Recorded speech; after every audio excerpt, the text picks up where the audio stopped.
तभी बदमाश आते हैं और हथियार दिखाकर उससे पैसे लूट लेते हैं। एक बार फिर देखिए, 2 बाइक पर सवार 4 अपराधी पेट्रोल पंप पहुंचते हैं।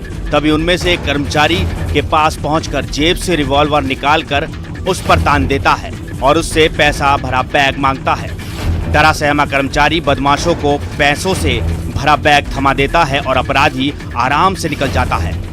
तस्वीरें राजधानी जयपुर की हैं। जी हां, शहर में बदमाशों के हौसले इस कदर बढ़ गए हैं कि सरेआम रिवॉल्वर दिखाकर लूट की घटना को अंजाम दे जाते हैं। यह घटना एशिया की सबसे बड़ी कॉलोनी मानसरोवर की है, जिसकी गिनती जयपुर की पॉश कॉलोनियों में होती है। लूट की यह घटना वहां लगे सीसीटीवी कैमरे में कैद हो गई। पेट्रोल पंप कर्मचारी ने रात को ही पुलिस को इस घटना की जानकारी दे दी, लेकिन पुलिस वहां नहीं पहुंची। इस घटना के बाद से पेट्रोल पंप कर्मचारी पूरी रात खौफ में रहा।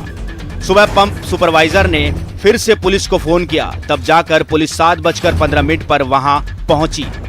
इस घटना के बाद पुलिस पर सवाल खड़े हो रहे हैं। लूट की घटना के करीब 6 घंटे बीत जाने के बाद पुलिस वहां पहुंची। वहीं आरोपी अब तक पुलिस की गिरफ्त से बाहर है।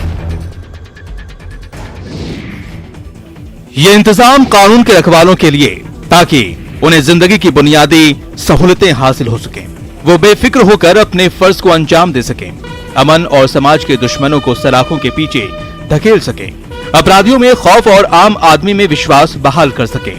तस्वीरें राजधानी जयपुर की है। डीजीपी ML लाठर ने शनिवार को पुलिस लाइन में आदर्श बैरक का उद्घाटन किया। इस बैरक में वो तमाम सुविधाएं हैं जिसकी अब तक जवान सिर्फ कल्पना करते थे। खास बात ये है कि बैरक में जिम भी है। खास बात ये कि इसमें रखरखाव का पूरा जिम्मा भी उस बैरक में रहने वाले पुलिसकर्मियों का होगा। इस बैरक में रहने वाले पुलिसकर्मियों को कुछ शर्तों का पालन करना होगा, जैसे कि वो बैरक में अनुशासन भंग नहीं करेंगे, दीवारों को खराब नहीं करेंगे और साफ सफाई रखेंगे। आदर्श बैरक में रहने वाले पुलिसकर्मियों से 100 रुपए प्रति माह मेंटेनेंस चार्ज लिया जाएगा। इस मेंटेनेंस चार्ज को जमा करने के लिए पुलिस लाइन की तरफ से बैंक में खाता खोला जाएगा और फंड को इसी खाते में जमा करवाया जाएगा। दुनिया के बेहतरीन और खूबसूरत शहरों में गिनी जाने वाली लेक सिटी का महाराणा प्रताप एयरपोर्ट देश का टॉप एयरपोर्ट बन गया है। उदयपुर एयरपोर्ट ने ग्राहक संतुष्टि के मामले में ये उपलब्धि हासिल की है। दरअसल भारतीय विमानपत्तनम प्राधिकरण की ओर से निर्धारित सर्विस क्वालिटी मापदंडों को ध्यान में रखकर साल में 2 बार ग्राहक संतुष्टि सर्वे कराया जाता है। इसमें जुलाई से दिसंबर 2020 के सर्वे में उदयपुर एयरपोर्ट ने पहला स्थान प्राप्त किया है। एयरपोर्ट अथॉरिटी ने देश भर के कुल 57 एयरपोर्ट का सर्वे कराया था। इसमें कस्टमर सेटिस्फेक्शन सर्वे के आधार पर उदयपुर एयरपोर्ट को सबसे अधिक 4.84 अंक मिले, जबकि दूसरा स्थान मदुरै को मिला। इस सूची में राजस्थान के जोधपुर एयरपोर्ट को 10वां स्थान मिला है। वहीं जैसलमेर एयरपोर्ट को 21वां स्थान, बीकानेर एयरपोर्ट को 44वां स्थान और किशनगढ़ को 45वां स्थान मिला है। इससे पहले जनवरी से जून 2020 के सर्वे में कोविड-19 के कारण केवल 17 हवाई अड्डे का ही सर्वे हो पाया, जिसमें रांची एयरपोर्ट ने प्रथम स्थान प्राप्त किया था।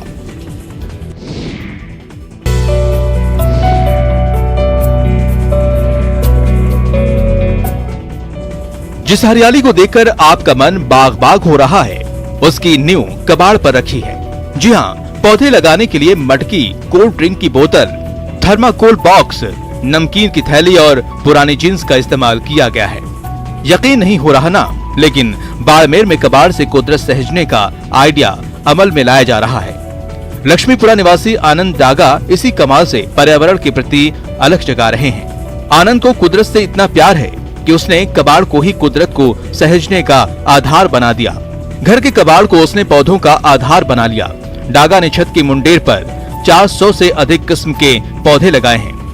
घर की सीढ़ियों से लेकर मुंडेर, कमरे और बाथरूम में भी पौधे ही पौधे नजर आते हैं। खास बात ये कि आनंद पौधे लगाने के लिए बाजार की केमिकल खाद का प्रयोग नहीं करते, बल्कि किचन वेस्ट, सूखी पत्तियां, चाय पत्ती, गोबर का इस्तेमाल करते हैं।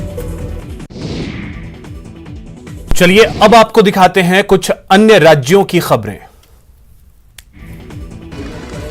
ये दौड़ देश के लिए है, अपने लिए है, अपनों के सपनों को पूरा करने के लिए है। जम्मू कश्मीर पुलिस की एसपीओ की भर्ती प्रक्रिया में आधी आबादी ने जमकर अपनी मौजूदगी दर्ज कराई।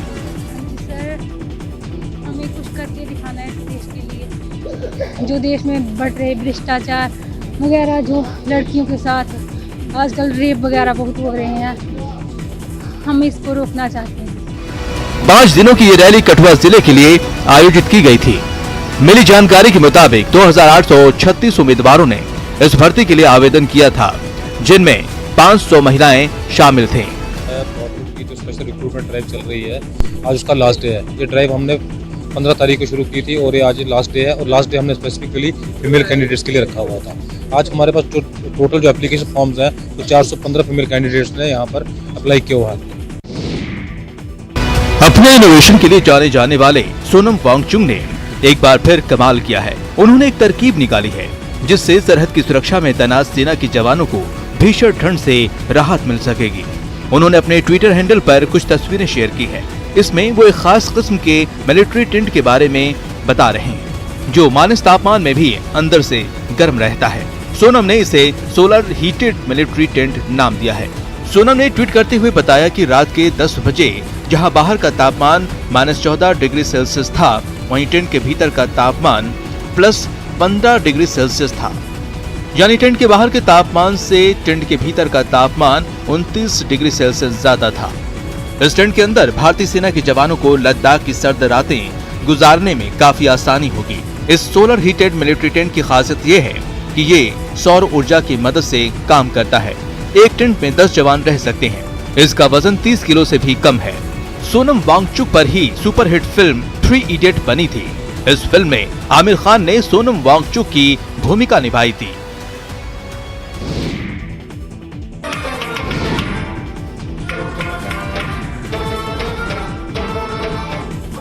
ये वो दर है जहां हर एक की मुराद पूरी होती है, हर जरूरतमंद को नवाजा जाता है।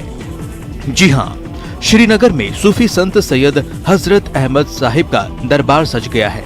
यहाँ लाखों अकीदतमंद आस्ताने पर हाजिरी लगा रहे हैं, उनसे मुरादें पा रहे हैं। उर्स पर कोने कोने से सूफी संत के चाहने वाले उनके दरबार में हाजिरी लगाने पहुंच रहे हैं। वैसे कोविड-19 की वजह से इस बार ज्यादा अकीदतमंद हाजिरी देने नहीं पहुंच पा रहे हैं। ऐसे में सैयद हजरत अहमद साहिब से यही फरियाद है कि तमाम मुश्किलों के बीच से मुल्क अमन और तरक्की की मंजिलें तय करता रहे।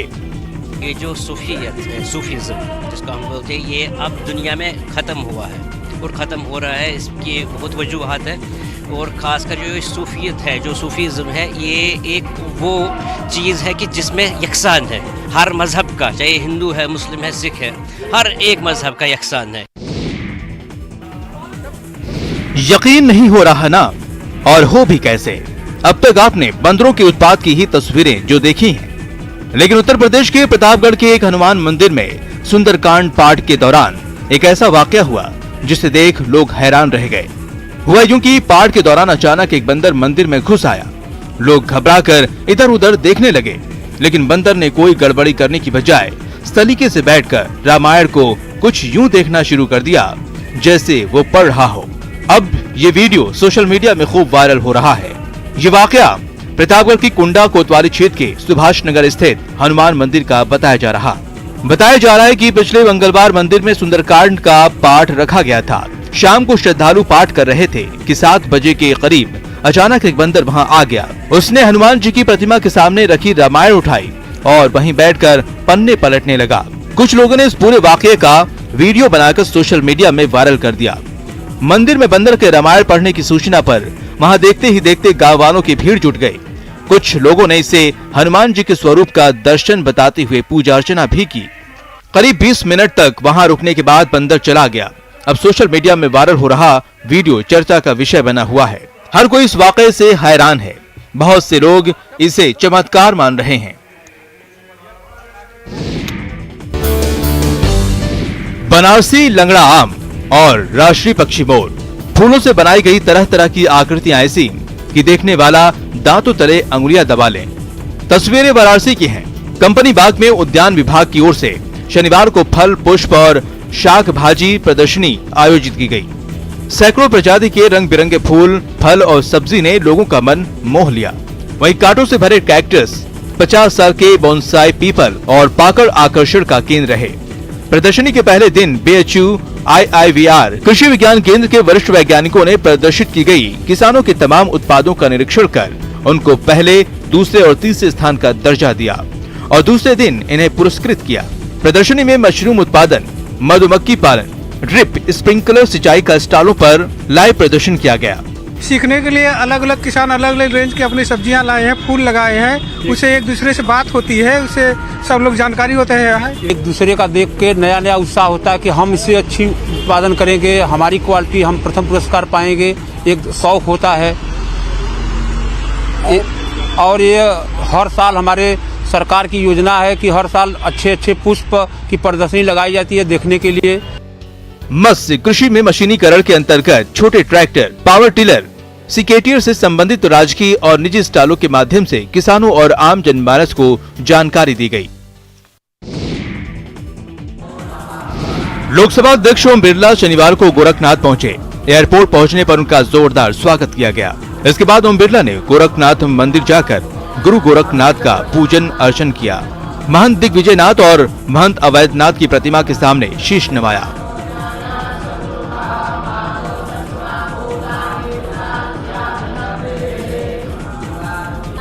लोकसभा अध्यक्ष ने गोरखनाथ मंदिर के एक एक हिस्से को देखा। गोरखनाथ मंदिर की तरफ से उन्हें नाथ पंथ पर प्रकाशित पुस्तक और अंग वस्त्र भेंट किया गया। लोकसभा अध्यक्ष ने गोरखनाथ मंदिर के विजिटर बुक में अपना अनुभव लिखा और गोरक्षपीठ की तारीफ करते हुए कहा कि भारतीय संस्कृति और अध्यात्म में गोरक्षपीठ का बड़ा योगदान है।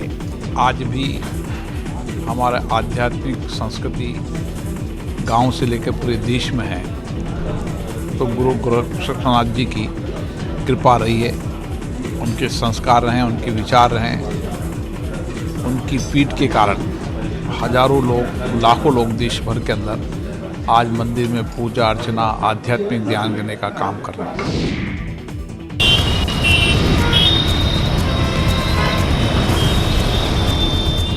एमपी में अब सड़क हादसों की सटीक जानकारी है। इसके लिए डेटाबेस तैयार किया जाएगा।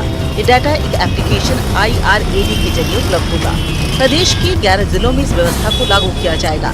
इस डाटाबेस के जरिए सड़क हादसों को रोकने की कोशिश की जा रही है। केंद्र सरकार ने इसे आपको एमपी समेत 6 राज्यों में लागू किया है। इंटीग्रेटेड रोड एक्सीडेंट डेटाबेस के नाम से जाना जाता है IRAD, जिसमें जो सड़क दुर्घटना से संबंधित डेटा है वो उस ऐप में अपलोड किया जाएगा, भरा जाएगा और ये थाना स्तर से लेके विवेचक तक इसमें योगदान रहेगा। फील्ड में जाकर सड़क हादसे से संबंधित फोटो खींचना, वीडियो डालना और उससे संबंधित फील्ड को उसमें भरना और इससे जुड़े हुए जो विभाग अन्य हैं जिनसे मदद ली जाएगी, वो भी इस ऐप में काम करेंगे। वो है ट्रांसपोर्ट विभाग, हेल्थ विभाग। तो अभी ये जो जुड़े हैं इसमें सबसे जो प्रमुख भूमिका है वो पुलिस की है। सड़क हादसों की जानकारी मिलने पर तुरंत राहत और बचाव का काम शुरू किया जाएगा। यही नहीं, हादसे की पड़ताल कर समस्या का समाधान भी निकाला जाएगा।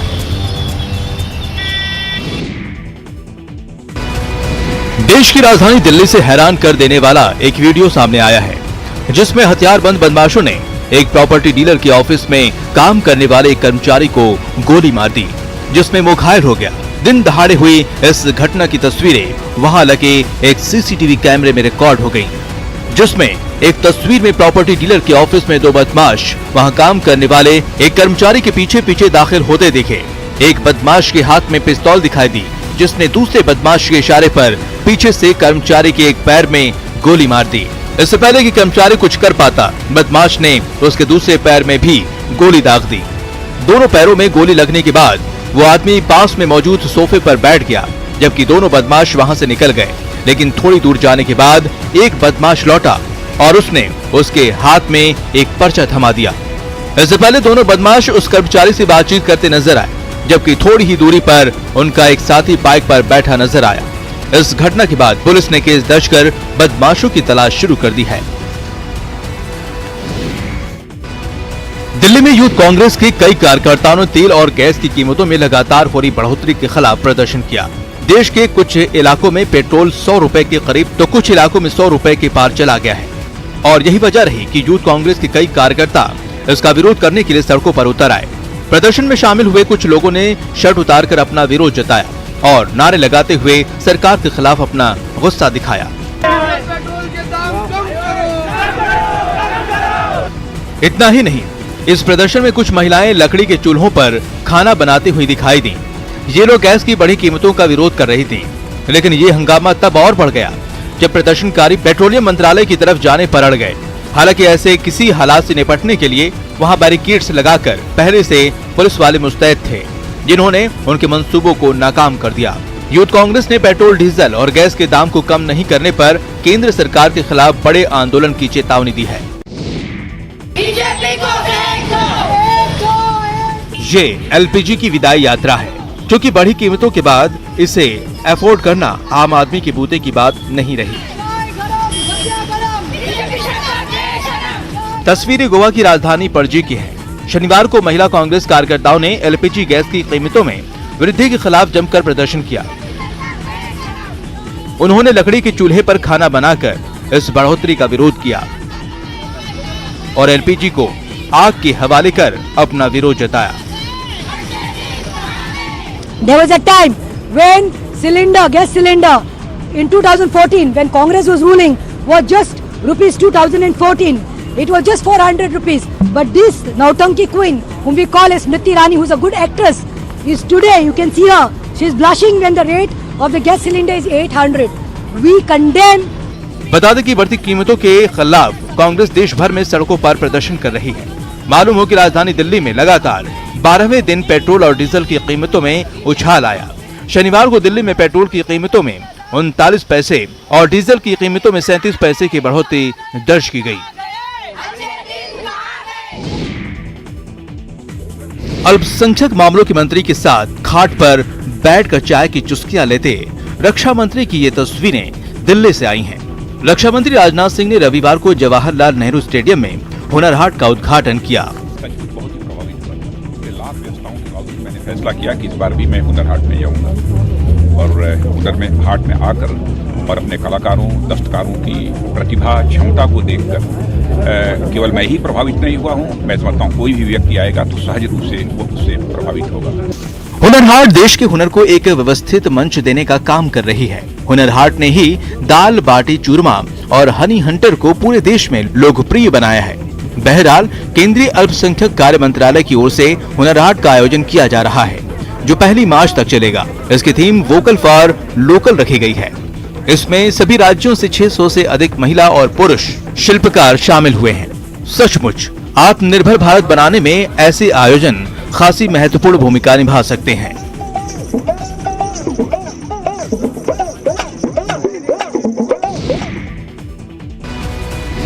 जहां तक नजर वहां तक सर ही सर, यत्र तत्र सर्वत्र तस्वीरें कर्नाटक की राजधानी बेंगलुरु की हैं, जहां पंचमसाली लिंगायत समुदाय से जुड़े लोग 450 किलोमीटर की पदयात्रा करने के बाद अपना हक मांगने पहुंचे थे। और कर्नाटक में सामाजिक और शैक्षणिक हमारा समुदाय पूरा पिछड़ा हुआ है। इस समुदाय को सामाजिक न्याय देने के लिए हम मांग कर रहा है। और 2003 में हमारा संघ के 80 लोग प्रधानमंत्री जब वाजपेयी थे तब मिले थे, उनको मांग किया था कि 2003 में हमारा पूर्ण लिंगायत को केंद्र सरकार में सेंट्रल ओबीसी देने का मांग किया था। लिंगायत समुदाय के लोगों की मांग है कि उन्हें पिछड़े वर्ग की सूची के 2A श्रेणी में शामिल किया जाए, साथ ही उन्हें सरकारी नौकरियों और शिक्षा में 15% आरक्षण भी मिले।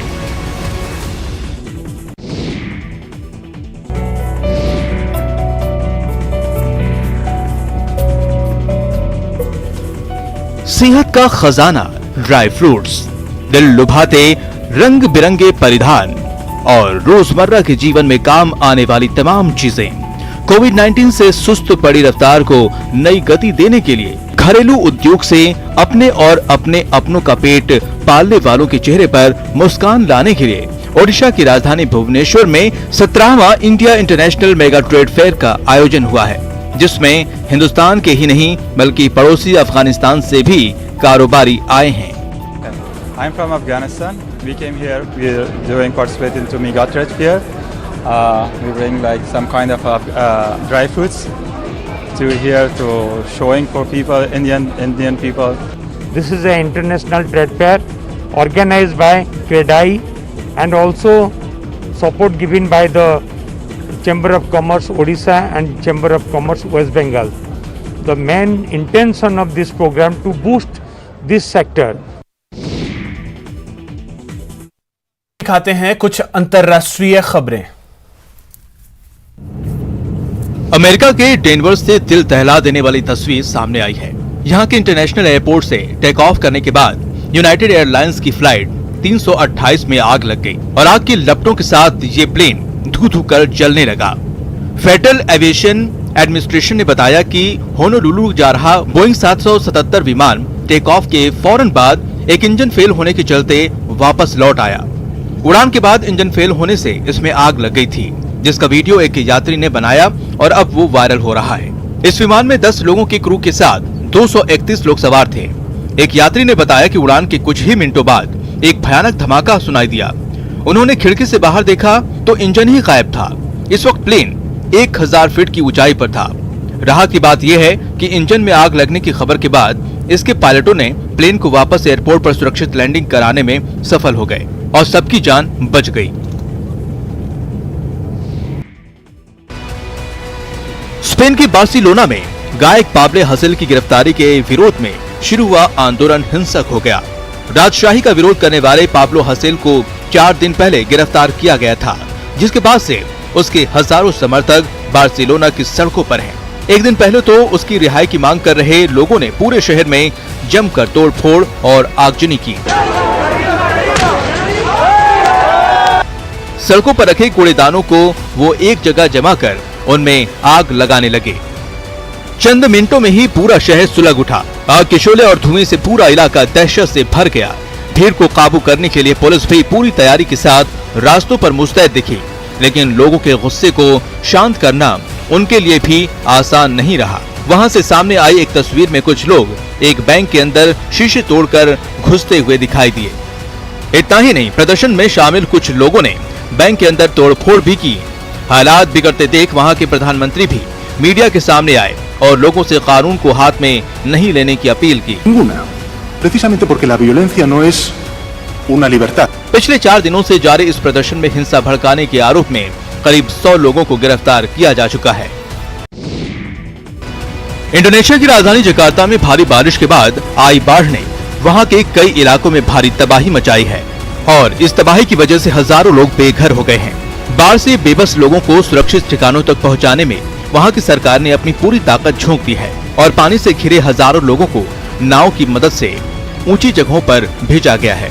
खास बात यह है कि यहाँ पानी तबाही मचाते हुए रिहायशी इलाकों में सैलाब बनकर घुसा था, जिससे सड़कों पर समंदर नजर आने लगा। कई मकान तो ऐसे दिखे जिनमें 5 फीट तक पानी भर गया। हालात इतने बिगड़ गए कि हर जगह पानी का कब्जा हो गया। शहर की दुकानें, गाड़ियां सब पानी में डूबी नजर आईं। जिन सड़कों पर गाड़ियां दौड़ती थीं, उन सड़कों पर नाव चलने लगी और वो लोग जो घरों में फंस गए थे, नाव की मदद से ही सुरक्षित इलाकों की तरफ जाते हुए दिखाई दिए। वहीं कुछ लोगों को रस्सी की मदद से भी ऊंची जगहों पर पहुंचाया गया।